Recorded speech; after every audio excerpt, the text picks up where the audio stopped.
দর্শক, নবায়নযোগ্য জ্বালানি নিয়ে বিস্তারিত আলোচনায় আমাদের সঙ্গে যুক্ত হচ্ছেন জ্বালানি বিশেষজ্ঞ অধ্যাপক শাহরিয়ার আহমদ চৌধুরী। জি, আপনাকে স্বাগত দেশ বাণিজ্যে। জি শাহরিয়ার, আমরা আসলে যতটুকু জানি যে নবায়নযোগ্য জ্বালানির বিপুল সম্ভাবনা আছে আমাদের দেশে, তাও আমরা এই সম্ভাবনাটা আসলে কাজে লাগাতে পারছি না কেন? জি, থ্যাংক ইউ। যে আসলে আমরা যেটা দীর্ঘদিন যাবৎ চাচ্ছিলাম, নবায়নযোগ্য জ্বালানির প্রতি যে মানুষের একটা আগ্রহ আছে বাইরের, এবং অন্যান্য দেশগুলো যেভাবে ডেভেলপড হয়েছে, আমাদের দেশে কিন্তু দীর্ঘদিন যাবৎ এই এই নবায়নযোগ্য জ্বালানিতে আমরা অনেক পিছিয়ে আছি যদি আমরা কম্পেয়ার করি আমাদের আশেপাশের দেশগুলোর সাথে। স্পেশালি আপনার বলবো যে পাকিস্তান বলেন, ইন্ডিয়া বলেন, নেপাল, ভুটান, ইভেন শ্রীলঙ্কা, ভিয়েতনাম যে অনেক আগানো। এবং তার পিছনে বড় একটা ইয়ে ছিল আমাদের যে জাতীয় নীতিমালা ছিল, বিশেষ করে আপনার নবায়নযোগ্য জ্বালানি নীতিমালা বা জ্বালানি নীতিমালা বা যেটা আমরা বলি integrated energy and power master plan, তাতে আমাদের নবায়নযোগ্য জ্বালানির টার্গেট অনেক কম দেখানো ছিল। আমরা অবশ্যই সরকারকে সাধুবাদ জানাই যে তারা 2030 সালের মধ্যে 10,000 মেগাওয়াটের প্ল্যানিং করেছে। আমাদের মন্ত্রী মহোদয় যেটা বললেন যে প্রাইভেট সেক্টর যদি করতে চায় তাহলে সেখানে সরকারি জমির বন্দোবস্ত করে দিতে হবে। এবং বাংলাদেশের লার্জ স্কেলের সোলার প্রজেক্ট করতে গেলে আমরা যেটা দেখেছি যে আসলে জমির একটা আপনার একটা ক্রাইসিস রয়ে গেছে, যেহেতু বাংলাদেশ একটা ল্যান্ড স্কেয়ার্স কান্ট্রি। এবং সেক্ষেত্রে যদি সরকার আপনার এই জমির ব্যবস্থা করে দিতে পারে, তার সাথে সাথে আরো একটা জিনিস বলবো, শুধু জমি না, এবং আমাদের যে পাওয়ার ইভাকুয়েট করার জন্য গ্রিড ইনফ্রাস্ট্রাকচার, যদি জমির সাথে সাথে গ্রিড ইনফ্রাস্ট্রাকচারও করে দেয়, তাহলে আমার মতে যে আমরা অন্যান্য দেশের মতো অনেক সুলভে আপনার নবায়নযোগ্য জ্বালানি থেকে আমরা বিদ্যুৎ পেতে পারি। জি, নবায়নযোগ্য জ্বালানির আমদানি যে উপকরণ, এগুলো প্রায় 90 থেকে 95% আসলে আমদানি নির্ভর। তো এখানে দেশীয় শিল্পকে সুরক্ষা দেওয়ার যুক্তিটাই আসলে নেই। সেক্ষেত্রে আমরা যে কর কাঠামোটা দেখি, এখানে কিন্তু কিছু কিছু জিনিস আমদানির ক্ষেত্রে 50% বা 80% পর্যন্ত কিন্তু শুল্ক রয়েছে। এই শুল্কর বিষয়টা আসলে কি করা উচিত? আচ্ছা, থ্যাংক ইউ। যে আসলে আমাদের যেটা হচ্ছে যে লার্জ স্কেল যদি সোলার প্রজেক্ট করি পাওয়ার প্ল্যান্টের ক্ষেত্রে, সেক্ষেত্রে কিন্তু আপনার যে ইকুইপমেন্ট গুলা বাইরে থেকে আনতে হয়, ইম্পোর্ট ডিউটি আপনার অলমোস্ট আপনার নেই, প্রায় 1% করে।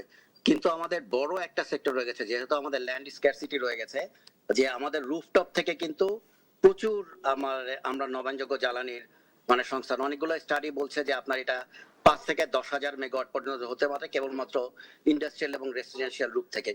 এবং সেক্ষেত্রে দেখা যাচ্ছে যে আমাদের প্যানেলের উপরে প্রায় 11%-এর মতো ইম্পোর্ট ডিউটি পড়ে, ইনভার্টারের উপরে 28%। এবং এখন যেটা হচ্ছে, যেহেতু ক্রাইসিস হচ্ছে, মানুষ আপনার ডিজেল জেনারেটরের পরিবর্তে আপনার স্টোরেজ বা লার্জ স্কেল লিথিয়াম ব্যাটারি করতে চায়। সেক্ষেত্রে দেখা যাচ্ছে যে এই ব্যাটারির উপরে আপনার ইম্পোর্ট ডিউটি প্রায় 58% রয়ে গেছে। যেহেতু আমাদের এনার্জি ক্রাইসিস আছে, নবায়নযোগ্য জ্বালানির একবার যদি আমরা স্থাপিত ক্ষমতা বসাতে পারি বা সিস্টেমটা বসাতে পারি, তাহলে 20 বছর কিন্তু আমাদের কোনো মানে ফসিল ফুয়েল আমাদের আমদানি করতে হবে না। তাহলে সেক্ষেত্রে যদি সরকার এই ক্রাইসিস মোমেন্টে যদি চায় যে আপনার নবায়নযোগ্য জ্বালানি যে আইটেমগুলো রয়ে গেছে, সোলার প্যানেল, ইনভার্টার এবং ব্যাটারির উপরে যদি আপনার ইম্পোর্ট ডিউটিটা মওকুফ করে দেয়, তাহলে এই সেক্টরে মানুষ অনেক বেশি উৎসাহিত হবে। এবং খুব অল্প সময়ের মধ্যে, যেটা আমরা পাকিস্তানে বা ভিয়েতনামে আমরা দেখেছি, 2-3 বছরের মধ্যেই আমরা দেখা যাচ্ছে 8 থেকে 10,000 মেগাওয়াটের মতো আপনার অ্যাচিভ করতে পারি। জি, আসলে আগামী 5 বছরে 10,000 মেগাওয়াট নবায়নযোগ্য জ্বালানি উৎপাদন করতে চায় সরকার। আসলে এতে বিপুল পরিমাণে বিনিয়োগটা জরুরি। বিশাল এই বিনিয়োগ কি পাওয়া সম্ভব? এটা আমার মতে অসম্ভব কিছু না। আমরা যদি অন্যান্য কান্ট্রিগুলোতে দেখি, দেশি বিদেশি এবং এন্টারপ্রেনিউররা যারা আছে, এবং আমরা যদি এই আপনার সরকারের পক্ষ থেকে যদি এই সহযোগিতাগুলো দেয়া হয়, বিশেষ করে আমরা যেটাকে ইনসেনটিভ বলি, তাহলে কিন্তু মানে 2030 সালের মধ্যে আমার বিশ্বাস শুধু 10,000 মেগাওয়াট কেন, তার থেকে বেশি আমরা অ্যাচিভ করতে পারবো।